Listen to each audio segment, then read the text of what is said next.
We now want to continue the conversation about the role of our sector in the important processes of reconciliation with Aboriginal peoples that we began to hear about before the break. The Truth and Reconciliation Commission has, of course, set out a call for all Canadians, and one which includes very specific recommendations for education, for higher education, and indeed for the social sciences and humanities, especially directed at SSHRC. Cet appel a été recueilli par le milieu universitaire et collégial, deux de nos associations les plus influentes, Collège et Institut Canada et Université Canada, ont pris publiquement l'engagement d'améliorer l'apprentissage des valeurs autochtones grâce à une série de protocoles et de principes. So these commitments to improve the learning experience of Indigenous students, to build partnerships with Aboriginal organizations, to recognize the value of Aboriginal knowledge in our scholarship, and more are going to be playing out over the next few years. And I encourage you to read the full list of commitments that both universities and colleges have made. You have them printed in the program. For our part, following Justice Sinclair's Big Thinking Lecture at Congress 2015 right here in Ottawa, the Federation committed to advance reconciliation through our work as well, adopting the touchstones of hope, principles, and framework to help guide us in the process. The touchstone of hope principles include a commitment to recognize Aboriginal self-determination, to respect Aboriginal cultures and languages, and to acknowledge the need for structural interventions to address marginalized and historical wrongs. Again, there is more information in your kits and on the Fédération website. Nous avons l'immense plaisir de pouvoir compter sur un panel d'éminents experts pour nous aider à approfondir des questions. Tim McTiernan is the President and Vice Chancellor of University of Ontario Institute of Technology and is currently serving on the Universities Canada Board as Chair of the Standing Advisory Committee on Education Issues and Funding, so at the heart of the promises that University Canada has made. Brenda Small is a veteran on the issue of Aboriginal experiences in post-secondary education and has played a leadership role in the process at Colleges and Institutes Canada, leading to their protocol. She's currently the Vice President of the Centre for Policy in Aboriginal Learning at Confederation College. We're also tremendously pleased to be joined by Gabrielle Fayant. Gabrielle is a remarkable Métis youth leader and has been instrumental in founding and leading several organizations serving Aboriginal youth. She's currently working here in Ottawa with the Assembly of Seven Generations and Reach Up North. I'm going to ask each panelist to make a few opening remarks for a limited period, and I'd ask you to try to be concise because I do want to make sure that we have an opportunity for a conversation. Unfortunately, we don't have another microphone. One has faded, so I'm going to sit down there and then I'm going to bounce back up after you've each made your presentation. Tim, let's start with you. Merci beaucoup tout le monde. Thank you very much. I'd like to, as we did earlier today, recognize that we're on unceded lands of the Algonquin peoples, and I'd like to offer my respects to the elders, present and past. I'm here as Universities Canada a spokesperson speaking on behalf of colleagues across the country, but I very much can't speak for them because there are some tremendous initiatives that are underway from coast to coast to coast, and we can touch upon some of them, but by no means all today. I want to speak about the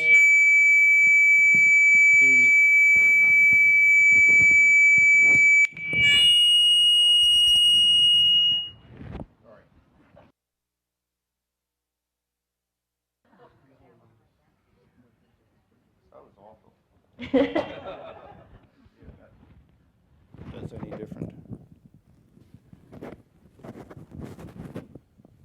Sorry, I don't want to. Oh, get it in the right way. I don't want to. Sorry about that. That was my fault. Didn't realize I had it in my pocket. I don't want to speak to the Universities Canada principles that were released in response to the Truth and Reconciliation Commission report, but I do want to speak to the actions that they capture and some of the initiatives that are underway across the country, so that you have a flavor of the types of work that's been underway for quite some time that Wob captured in his comments. I'll just be a little broader in the examples. The principles were a distillation of the initiatives that are planned or that are already underway in universities across the country. And in many ways, they represent the initiatives championed by colleagues in the humanities and social sciences and in related disciplines across all of our institutions. And indeed, the principles complement, but I would say editorially, are not as sharp as those that the Federation has agreed upon. And I support the degree to which the Federation has focused in on Indigenous rights and the right to Indigenous self-determination and other rights as the fundamental assumption through which we recalibrate and re-engage with a relationship of truth-telling and reconciliation. So Mike DeGagne, who is currently president of Nipissing University, but was involved actively in the work of the Truth and Reconciliation Commission, is prone to saying, you know, when you look back to the Erasmus Royal Commission on Aboriginal Issues in the mid-90s, we have come a long way. And he's right, we have come a long way since the mid-90s. We've come a long way since the Supreme Court decision in 1973 that set the contemporary comprehensive claims and self-governance processes in way. We still have a long way to go to meet the spirit of the Proclamation of George III in 1763, which is the foundation on which we work together within a Canadian context on reconciliation and relationship between the original peoples and the other founding members of Canada. The areas where we've made, I think in the last 5 or 6 years, substantial progress is in the inclusion of an Indigenous perspective and the inclusion of Indigenous colleagues in the governance structure of our universities. A number of our universities have Indigenous chancellors, Vancouver Island University, Saskatchewan, and Brock being examples. The Nipissing president is a powerful Indigenous spokesperson. Our provost at URT is Métis from Saskatchewan. Laurentian paid attention to the number of faculty that are Indigenous and moved from 5 to 24 in a very short period of time. So for those people that were at UBC who were worrying about the value of an initiative that would involve more Indigenous people, Laurentian provides a good example. Universities like the University of Alberta have partnered with the Big Stone Health Commission to provide an Indigenous perspective on health in their education programs. UBC, which is my home university in Canada, has been working at least since the 70s, if not before, on building out its student support capacity and with other universities on course content. Lakehead's been referenced already, Winnipeg's been referenced already.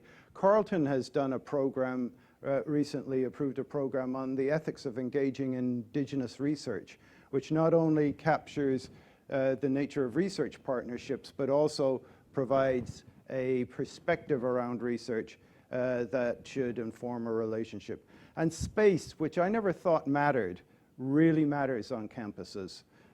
We did a small Indigenous resource center, and it's been a powerful catalyst for our Indigenous students, but also for students in general who want to come and learn about Indigenous values in Indigenous cultures and communities. And a celebration. And we are all getting better at celebrating our partnerships and our relationships with Indigenous peoples.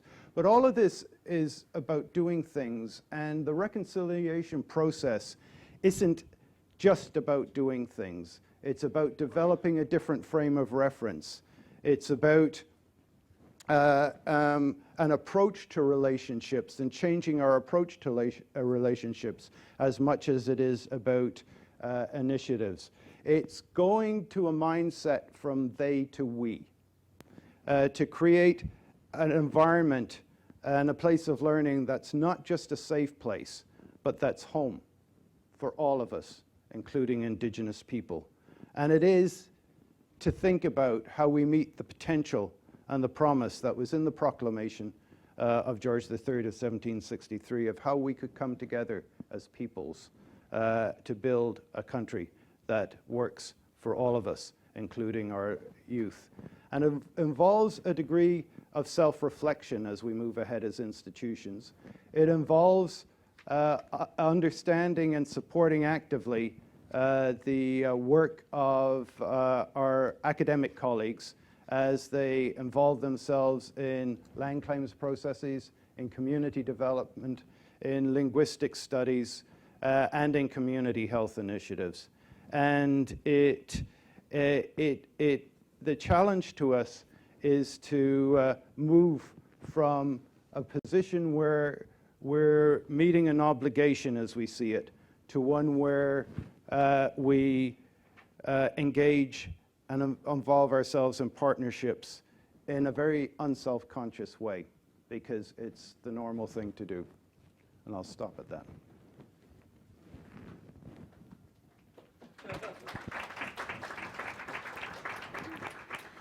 So actually, this is touching on what I'd like to share today. I work and live in Thunder Bay, Ontario, and in the last 20 years, we've seen a significant portion of the population in Thunder Bay increase in terms of the Aboriginal demographic. This has happened in several cities across the country, Regina, Saskatoon, Winnipeg, certainly, and in Ontario, it's Toronto, Thunder Bay, and Ottawa. So we know that with the greater visibility of the Indigenous population in our cities and towns, there's also, I think, a greater consciousness generally in the Canadian public about the history or the relationships with Indigenous people. What you just ended on was the whole notion of how we take responsibility, and we need to think about this all the time in several ways. Is that for me, when I think about reconciliation today, I think about reconciliation as a process that has been ongoing practically since the first day that we all met. In many ways, we have been engaging in reconciliation without necessarily naming it, without necessarily advocating on that platform. What we've been trying to do across the country in several ways is trying to have a conversation about our mutual history, about what has happened in this country, what we need to do to ameliorate the conditions of impoverishment or marginalization of the Indigenous communities. So in many ways, there have been advocates, there have been warriors from all over, from all sectors doing this work for a long, long time. The interesting thing right now is that the notion of reconciliation is an invitation for more people to have the conversation. It's actually really cool to start talking about reconciliation. And one of the things that I think is really important for us to do is to internalize that, to take responsibility daily, to think about our own personal heritage or ancestry, when our ancestors would have come to Canada, not mine, I mean yours. What I'm talking about is how people can start to talk with one another and really try to discover what it is that we hold in common, what is it that is different in our experiences, and how do we create a vocabulary to have this conversation? Because oftentimes we don't know the right words, and lots of times we won't even start the conversation because we're scared we're going to say the wrong thing. That's been our experience in the college where I work. where people are saying, I don't know how to say this, and you're like, say it. You want people to say what's on their mind because that's what needs to happen. And we can't be afraid. And we can't be reluctant to push back even. I was talking with colleagues who are Indigenous. We've been working in the college system for a long time. A few years ago, maybe 5 years ago, we talked about how we were getting pushback. And in some ways we were like, whoa, these people are pushing back and aren't they rude? To like, it's about time that they said what was on their mind. Because there's this thing that happens in Canada where Canadians, you know, the conversation's not open. Everybody wants to be polite, and so things sort of move underground or there's whispers. So the pushback is good. And, you know, based on what Wab said as well, I agree with him that you want to hear the criticism, you want to hear the open dialogue, and you want to also educate. I don't think that I'm going to be able to change someone's mind always, but I want to be able to educate. And I also trace this back to being an Indigenous person because the Creator gives you responsibilities. The Creator says to you, you know, you have a responsibility to the human race, you have responsibility to the planet.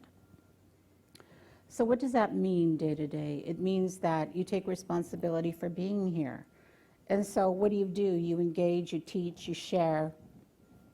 So if you think about that in a relationship, and you have a relationship with non-Indigenous people, you share and you converse. You have a dialogue that you build together. It requires a certain degree of trust and openness, risks. It requires, you know, the ability to try and analyze ideas and sort through feelings, because lots of times there will be a visceral reaction to something. And you can't quite articulate what that is, but it's happening. And, you know, sometimes people say, I was so hurt, I was so angry. And, you know, when I was much younger, people would say, oh, you're so angry. And I would think, yeah, just watch me channel that energy. Because what happens is if you're angry, then you must be paying attention to something that's going on around you. So the idea is that you want people to feel that they can join a conversation. I wanted to make sure that people felt that this conversation is not a new one, because there are people who actually have been doing this and doing it well. There are people who've written books, there are people who've given us a bit of a roadmap in terms of vocabulary. Reciprocal arrangements, partnerships, collaborations, everything is relational. We have responsibilities not only to each other, but to the living planet. We have responsibilities to water. We have responsibilities to all natural things. So when you think about things in a big holistic way, you see that no matter what our histories are, we're not really separate from each other. We have relationships with each other. We might not know what those relationships are. We might not know where we converge in experience or perspective.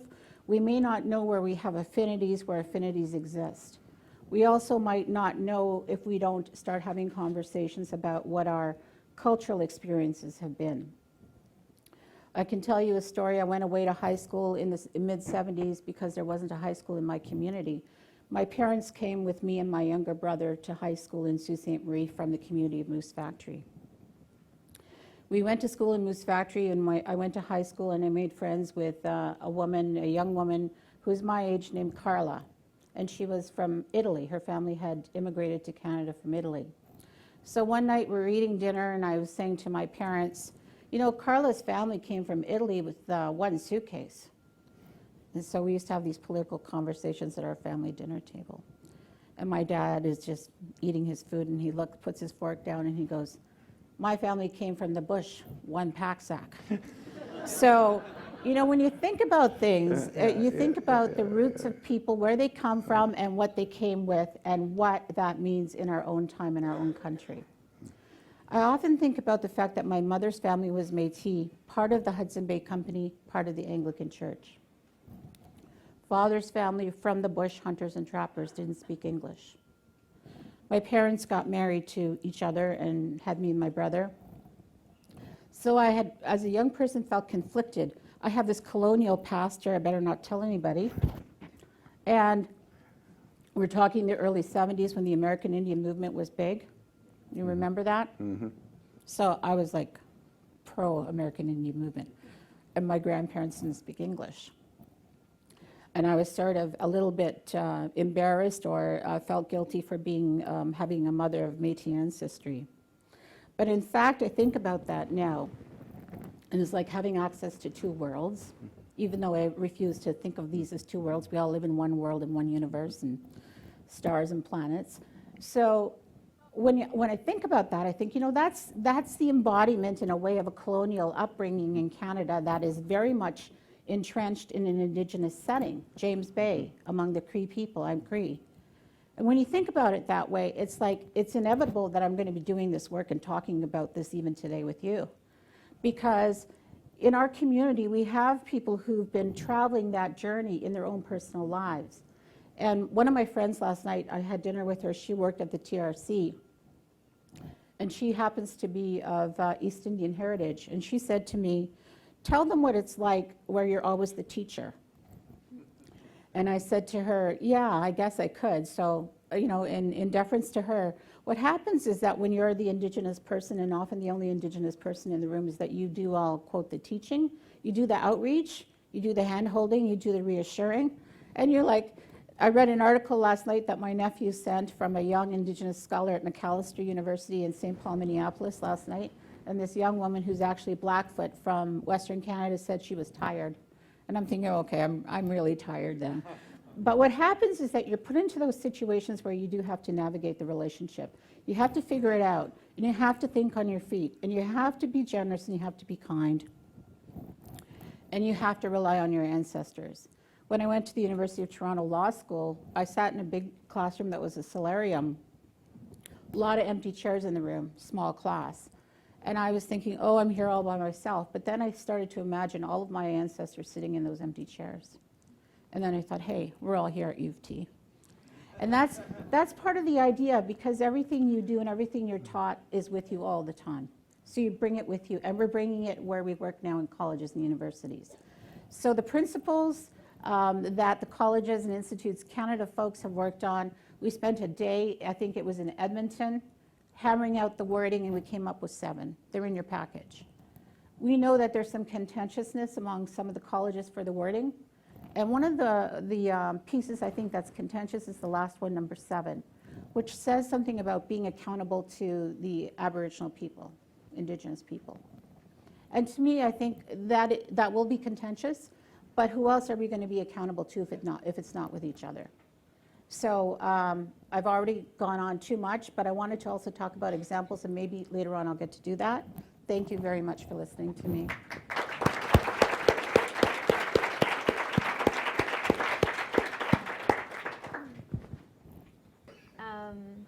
I guess I'll start off by introducing myself.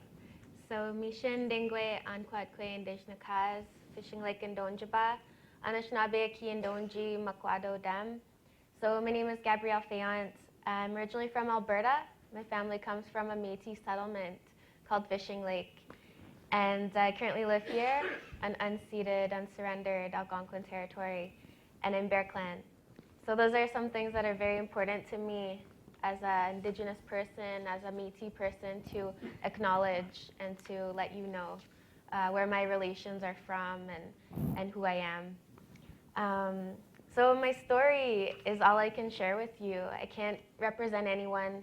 I can't talk on behalf of anyone, but I can just share with you what I know. So my story as a kid and as a teenager wasn't the prettiest story of all. I grew up in severe poverty. I grew up on welfare, and I grew up as a Métis person.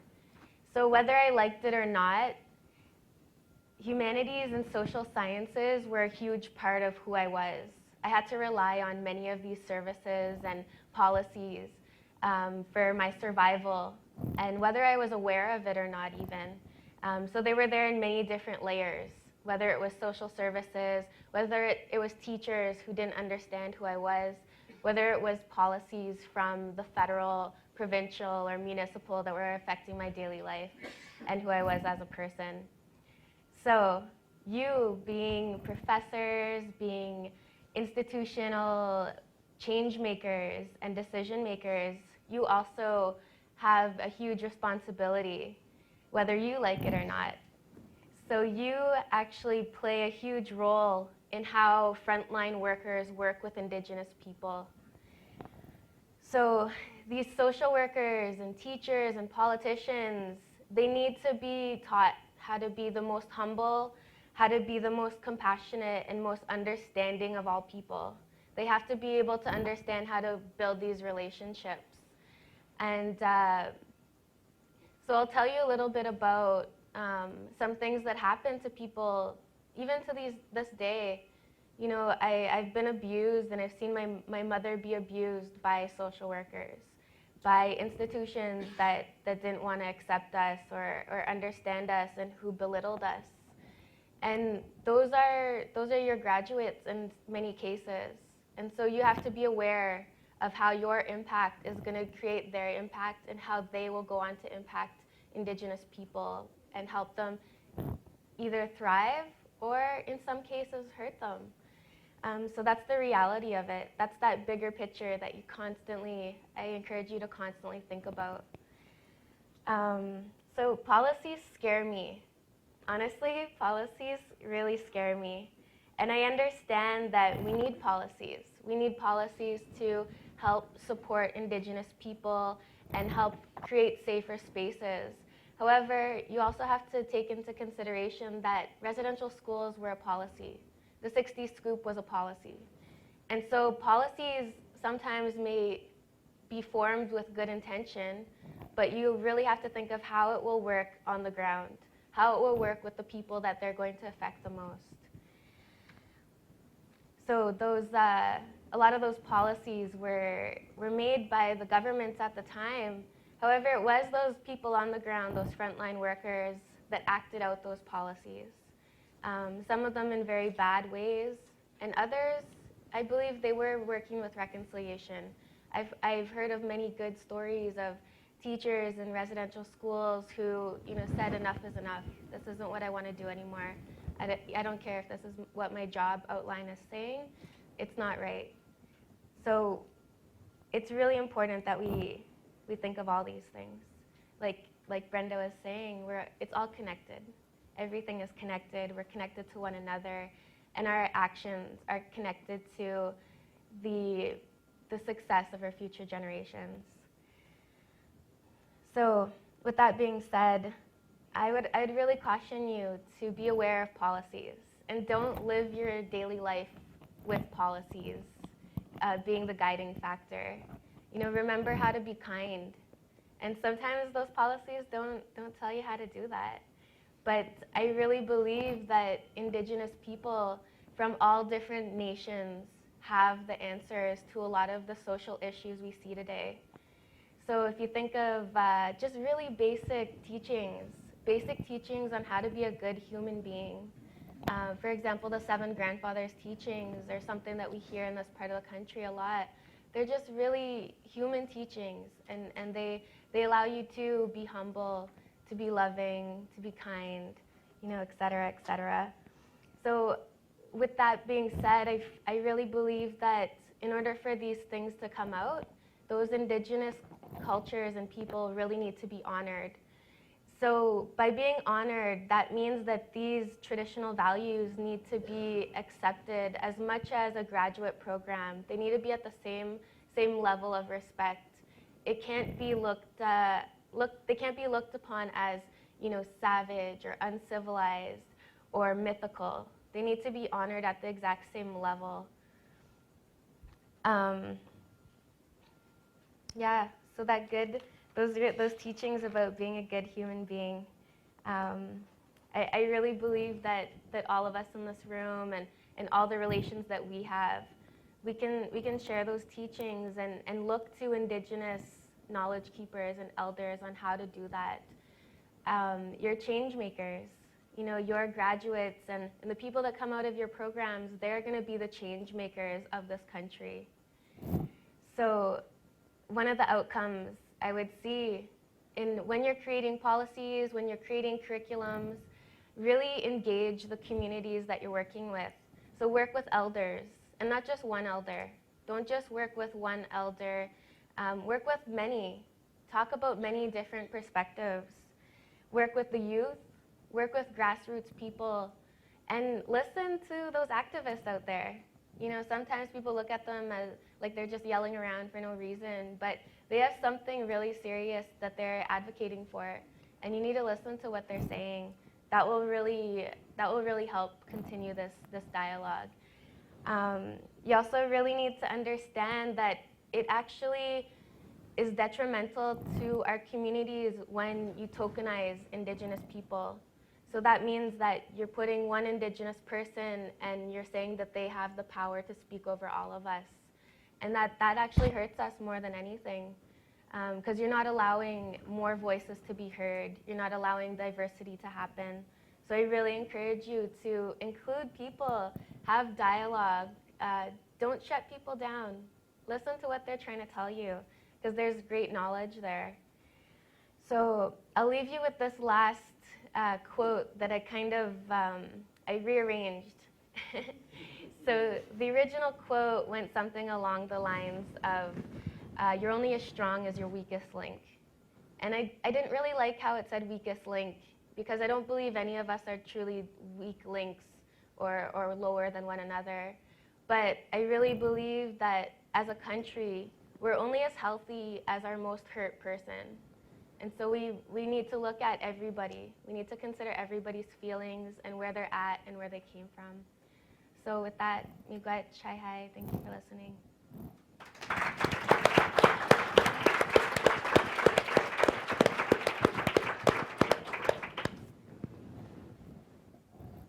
Thank you very much, and apparently we got the microphone fixed, so I get to sit with you, which is much nicer than standing at a podium. We now have an opportunity to expand the discussion and to actually hear from a diversity of voices. And so I'd encourage any of you who would like to make a comment or offer a question. The microphones are on either side, and I think we've been suitably challenged to be honest with one another, and this is what the whole purpose of this discussion is really designed to allow to have happen. Vous pourriez poser vos questions ou en anglais ou en français. Please, go ahead.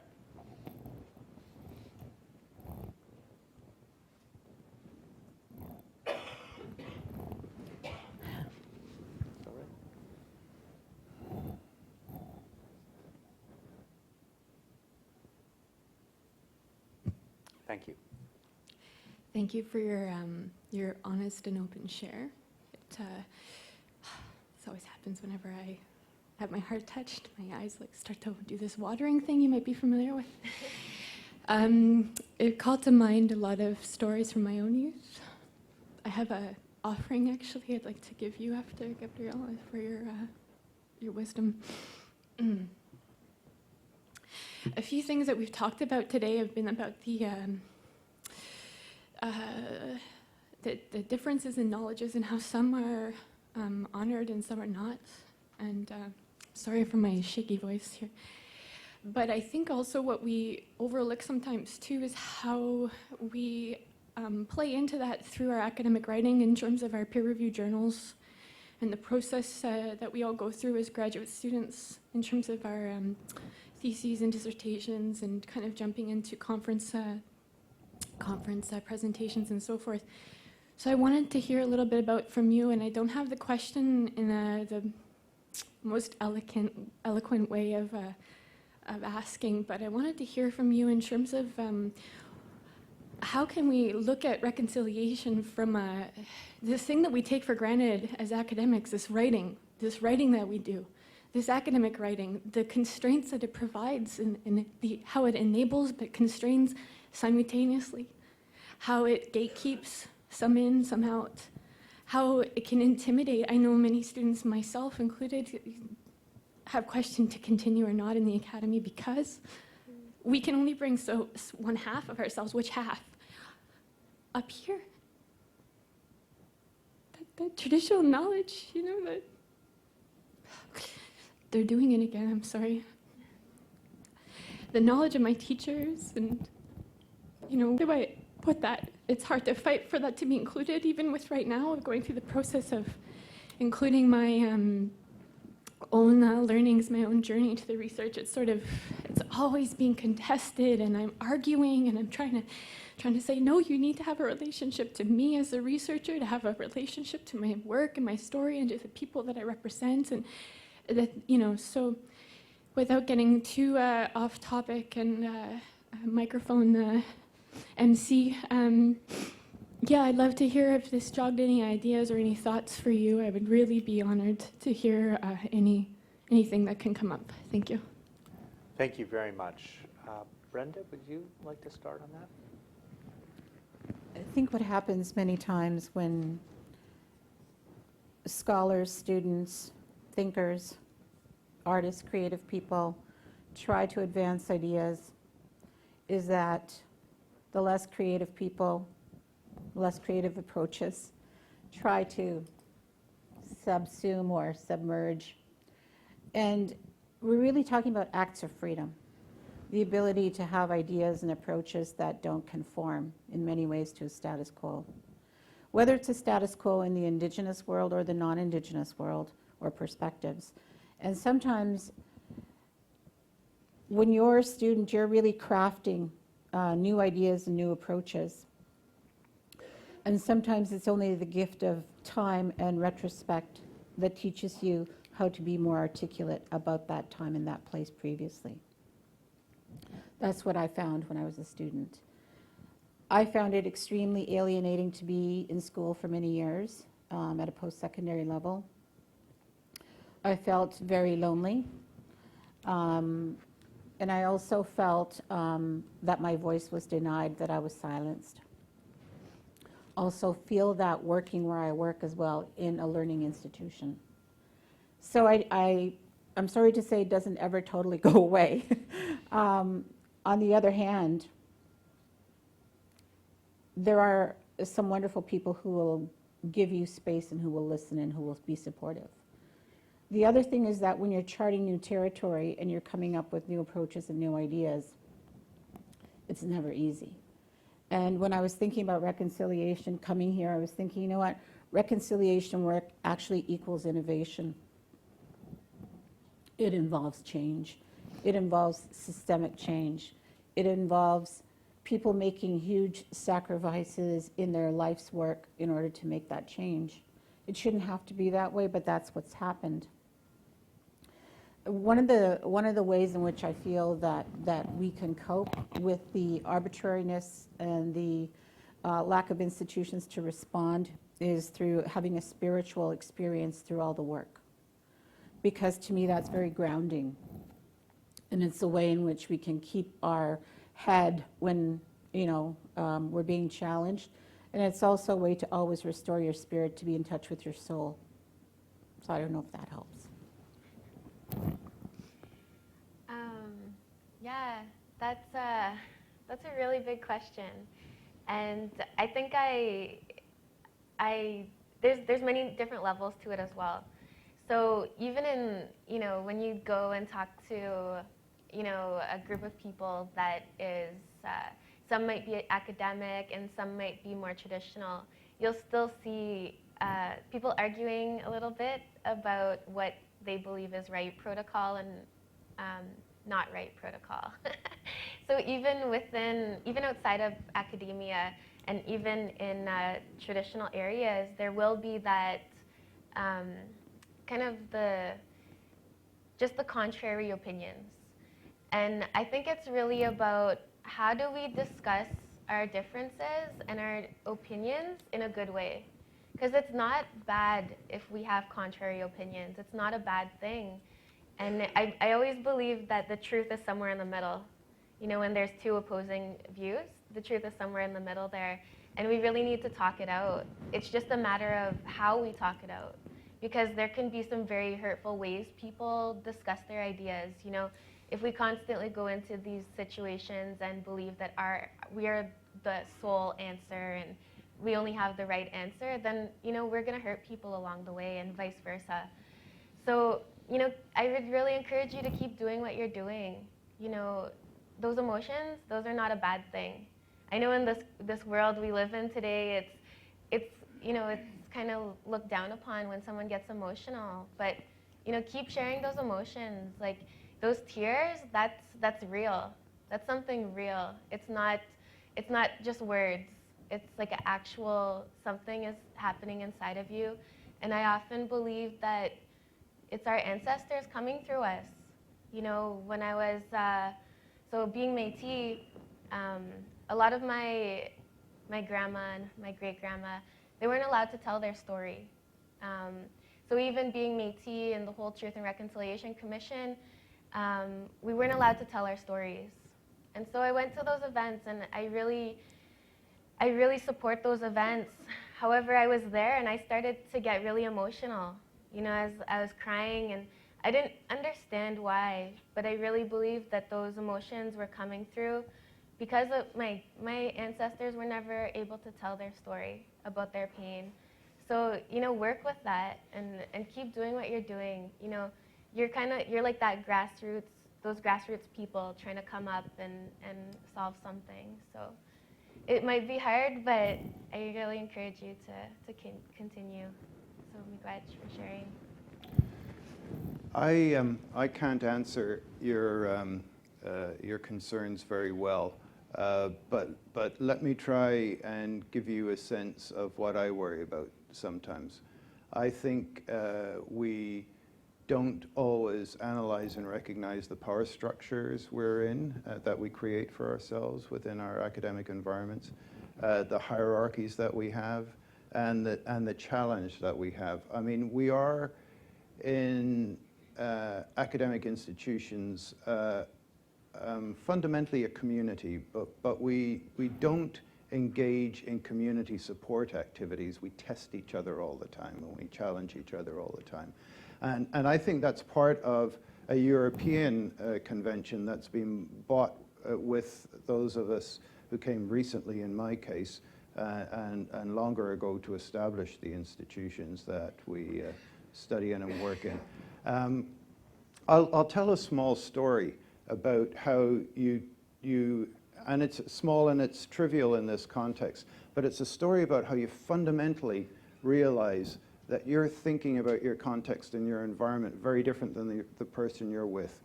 One of the magical work events in those days when we didn't have 24-hour media and governments actually worked on policy, and the opposition sometimes supported them on that. In the olden days, as we say. I was on a 6-day trip on the Firth River in the North Yukon, north of the Arctic Circle, in early August in 1986. I was a Yukon government official. There were 3 or 4 other Yukon government officials. We were with the Minister of Renewable Resources and Tourism, and we were actually doing some work related to tourism promotion for an about-to-be-established national park. Our Minister of Renewable Resources is Yukon government, and Minister of Tourism, he was Indigenous, Cascadena. And we had this magnificent raft trip through spectacular country that hadn't been glaciated in the last ice age. It was the traditional territory for the Vuntagwitchin First Nation from Old Crow, and the Inuvialuit of the Western Arctic use the coastline for their whaling and sealing and fishing activities. We were weathered in towards the end of the trip. 24-hour daylight, you lose all sense of time, all sense of place, but the weather comes, and we were weathered in. And it was a spot where there was some driftwood, so we had a campfire. And we were sitting around the campfire, and one of us said to the minister, Dave, it was the Yukon, Dave, isn't this a great, isn't this the most amazing thing? And he said, no. It's like, no, it's not. And why? He said, because I'm not doing anything. We're not doing anything. And I mean, sort of paddling on a raft during the day and having campfires and stuff, from his perspective, was being out on the land and not doing anything. And so he wandered off, bored, unlike the rest of us, and came back a couple of hours later, and he had some small mammals with him, which were cooked and consumed over the fire. And it went, his whole take on the country was entirely different than our take on the country. And it's tiny, it's a trivial example of the different relationships we have with the world around us, but the Indigenous communities and those of us who were brought up in urban settings. And we don't understand sometimes what we don't understand. So you're caught in that, and you're caught in a transition that we have to deal with in some way, shape, or form, not distorting the university context or experience, but adapting it to deal with more inclusiveness and different worldviews. And the unfortunate thing is, you're one of many pioneers in that process, but we're on a long, long road, and we all have to recognize that. And a Western European sense of time is much shorter than an Indigenous sense of time. Brenda spoke about decades, and decades and centuries are a reasonable time frame that a lot of us don't work in. But we actually have an opportunity right now, as part of a longer process where we'll have advances and where we'll step back, but we have an opportunity to rethink about how we engage with things. If you don't mind, I want to offer a comment too, because your comments really touched me. And I want to say that I think this is actually a bigger issue in the academy than Aboriginal and Western reconciliation. I actually think there are internal discomforts in the Western tradition, if I may put it that way, that actually speak to the same kinds of tensions and hurt that you're describing. And I only say that not to minimize the point, but in fact to say I think you're getting at something fundamental. I remember at UBC, we heard from a lot of our students that they felt very disconnected from their professors because their professors saw themselves as rational and secular. And our students, many of them, in fact, interestingly, the majority of them did not. And so the heart and the soul was something they, many of them, felt was not being engaged with, and it was in fact being diminished inappropriately. I think that's a pretty fundamental challenge for Western universities. So I only say that to say you're not alone, and I'm sure it feels like you are very often, but I think on this issue you're actually tapping into something that is profoundly challenging for our institutions today. Thank you for sharing that story. Thank you. Thank you, Miigwech.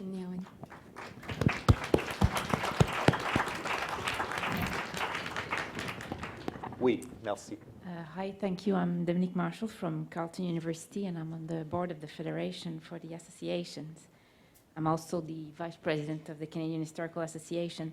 So I really like what you said about talking and talk through differences and speak about mutual prejudices. So I have a small story of a colloquium we organized in Ottawa around the anniversary of Champlain coming here in 2013, which speaks to the gazillion mistakes we did and the gazillion prejudices we had to go through. The National Capital Commission gathered everybody and the French embassy in the National Capital Commission building, say, if you're interested in Champlain commemoration, come over. So that was 2011. And I had never seen, I've been in Ottawa for 2 decades, so many people of so many heritage organizations together, including many Aboriginal people from Pikakwanagan and Kitikan-Zibi. And what was striking is the Pikakwanagan and Kitikan-Zibi people, the Algonquin of Ontario and Quebec, were not talking at all. And so people were talking about what would go on, French, English, diversity, and all that. And one of the thing is that the symbol that the NCC was proposing for the whole celebration was Champlain with his lantern like that, right? So everybody said, okay, well, maybe okay. And then at one point, I thought I cannot possibly, ethically as a historian just say, okay. So I said, that won't do. That's not it. So, and just that, then the two people of Kitikanzibi and Picaranda, they started to talk, and there was a lady, a bit like what you say, Stephen, who was coming from Latin America, who had the same problems and hadn't said it. Anyway, we carried on going, and there was a need that speaks to the meeting here, there was a need in there for a colloquium, a more scholarly thing, something about knowledge. There was celebrations, all sorts of things, but something about knowledge. And what I like there, because I never really know how we are seen in Ottawa, is there was really a need from everybody, Aboriginal people included, from the sanction of academia, like knowledge, we'll go. So we have a program in public history, so I thought, well, if we're good at anything, we should try to do that. And so what we did, we tried to do, in consultation with Aboriginal people at campus, is to do it the right way. And so we did a grant application, and in the grant team were Aboriginal people in the money, and then a lot of it was giving money to the people who would participate because they had no money to travel, no money to do anything. So a lot of the money went to the Aboriginal people who were involved. And then the way of the colloquium, so one of the things we did is we traveled to Kitikanzibi instead of them always coming and always have to pay for their buses, and it's always a hassle. So we traveled there, we went to visit over there, and we also had to fight a lot of prejudices. So one of the things that the chief said is, if we do that, we want a play. We want a play where our people is going to play the encounter and everything. So there was like 3/4 of our team said a play that's not scholarly, and the colloquium almost failed about 6 times. So at the end, we had our shirt granting, we're going to have to send it back because it's going to fail.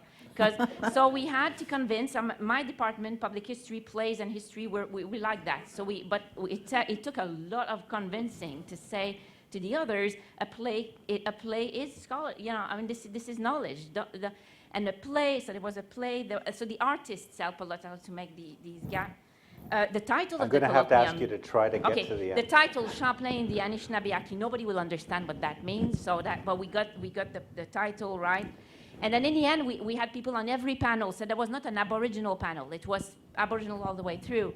Anyway, in the end, the people who had kind of gone away from our colloquium because they thought that we were a bit too wacky, organized around the Champlain statue on the night of the anniversary.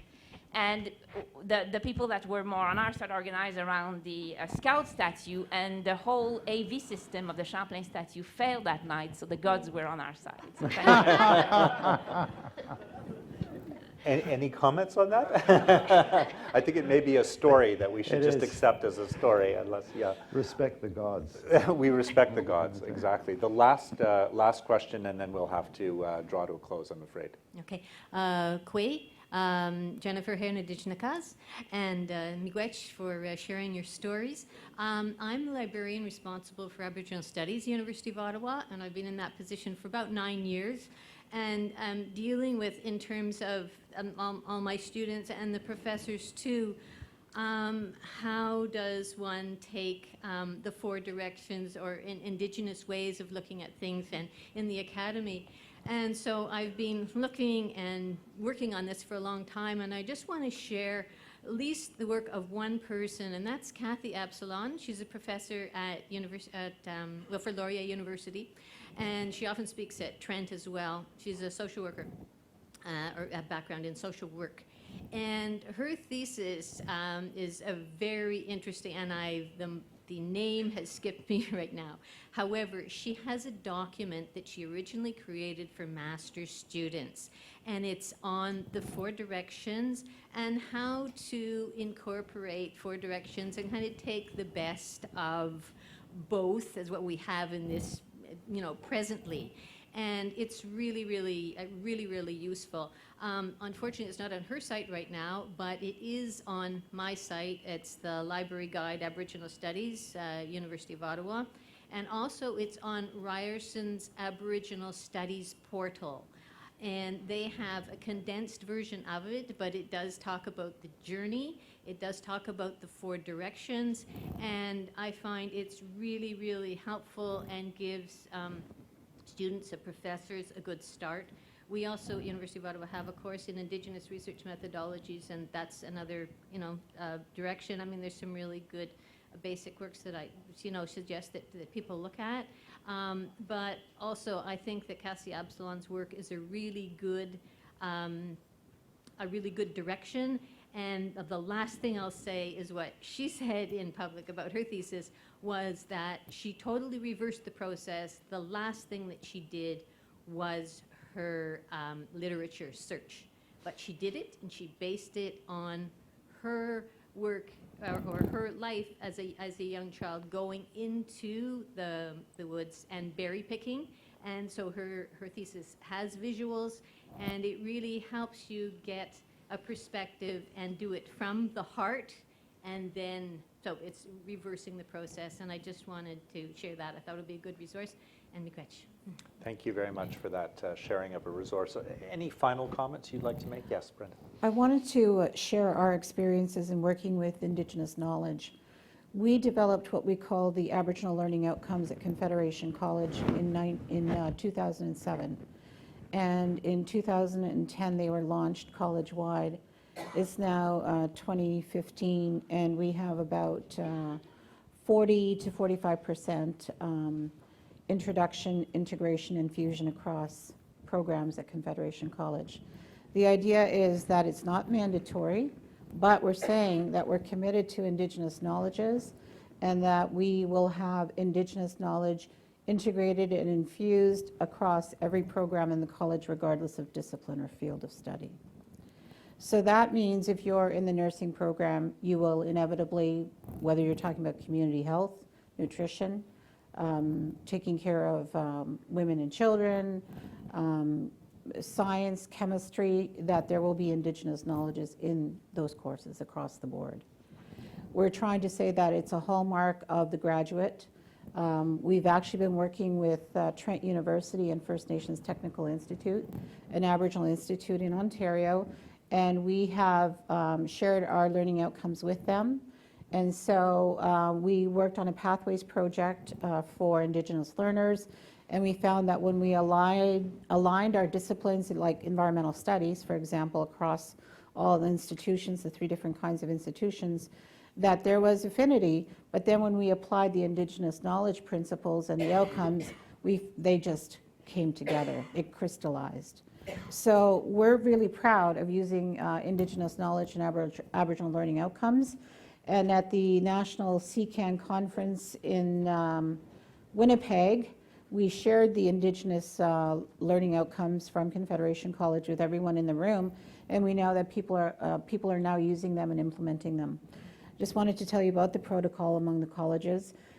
Fleming College in Peterborough is actually, as a college, going through each of the specific principles and discussing across the college in a cross-functional way what each of those means to their institution among students, faculty, support staff, and administration. We know that at Sioux College, senior administration and boards of governors, members, directors of the board have taken Indigenous specific training. And at a board level, that's pretty critical. So I was talking to my colleagues, and my friends up at the Yukon College as well have been doing similar work. I would urge you to go to the CCAN website, check on the work that's being done in colleges. We are quieter maybe by nature. I don't know. People don't know our stories, and we're not very good at telling them maybe. But we've been doing really interesting work, and the collaborations with other learning institutions are absolutely the way to go, because that's how we grow capacity and change the system. So thank you. Any final comment you'd like to make, Gabrielle? Yeah, for sure. So some of my, I'll just tell you a little bit about my experiences being a university student. So I really would just caution having one way to look at the medicine wheel as one example. So we get stuck in this medicine wheel, and then in each quadrant there's certain distinctions, certain animals, and certain just different ideas in each quadrant. And you can talk to 10 different people, and they'll all have a different way of explaining the medicine wheel. So I just want to really caution when you're providing that Indigenous knowledge, make sure that there's space for people to create their own interpretations. And also don't place Indigenous knowledge onto Indigenous people, because they may come from a different background, they may come from different teachings, and their family may have taught them different things. And for a professor to place, oh, well, this is the only way you do the medicine wheel, that's actually very hurtful, because it degrades our traditional knowledge and our family's knowledge. It's really similar to the whole Métis story. There's labels of how to identify Métis people. However, what I was taught by my aunties is that the hummingbird is really like the Métis people, because those hummingbirds, none of them will ever look the same. They'll all be different in some way, and that's very true for us as Métis people as well. So really try to, when you have this knowledge, I really encourage you to learn more and talk to elders and youth, but never place your knowledge of Indigenous culture and history on top of an Indigenous person, on top of a student or a youth, because that really hurts when a non-Indigenous person kind of makes you feel like you don't know who you are. So I really would caution you all about that. But I think we're in a good place. My great-grandmother and my grandmother and my aunties and uncles, they never were able to sit on a stage like this and talk to you. We never had that opportunity. The other day I was on a panel talking about the RCMP, and Métis people, we ran from the RCMP for decades. So for us as Indigenous people to be here and to speak our truth, that really, I believe it shows that we're making a lot of progress, and I really appreciate your time and for you to listen to us. So miigwech, hi. Thank you very much, Tim. I'm going to be rude, and I'm going to have to cut off our conversation, I'm afraid, because we want to get into our groups and to be able to explore more, and then we'll be back here. So please first join me in thanking our three panelists for a very interesting presentation.